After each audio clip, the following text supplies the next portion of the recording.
This session brings us to one of the most unusual and misunderstood books of the Old Testament.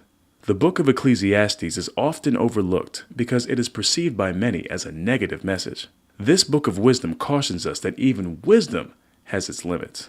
It is important to note that this book calls its author Koleth. This is a made-up word that means teacher or leader of the assembly. There is no clear identification of who Koleth is, but the reader is supposed to have Solomon in mind as they explore the ideas of the book. The concept of Ecclesiastes is easily summed up in the central phrase, meaningless.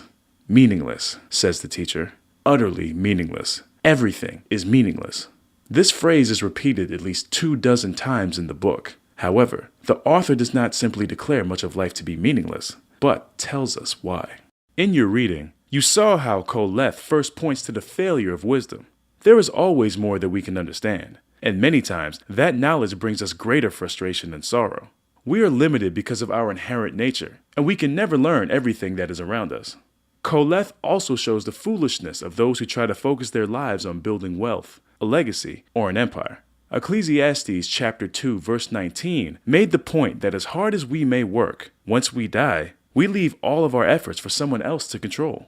In fact, this book reminds us that despite our efforts, we will all die, and our names will eventually be forgotten.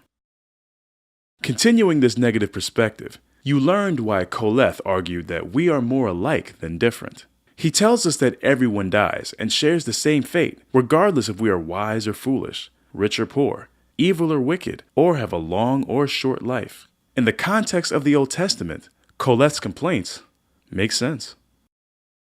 Although Koleth is pessimistic, he does offer advice. He says all is meaningless, so then how should we live? In the reading, he offers 3 different suggestions.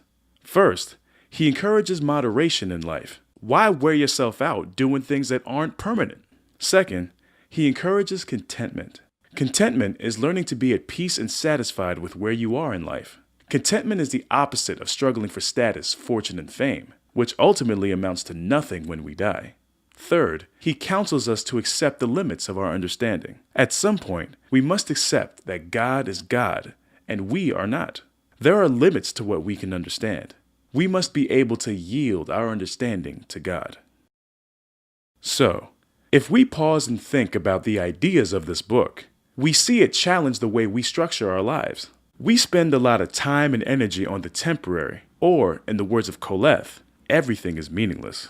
We waste our time and energy on grand goals, possessions, ideas, and desires without embracing the beauty of moderation and contentment. We act without realizing that only God is permanent, and we don't stop to appreciate the fleeting nature of our lives. The last section you read was an epilogue, or conclusion, written by a different author, looking back at Koleth's experiences. This closing gives us some very important teachings.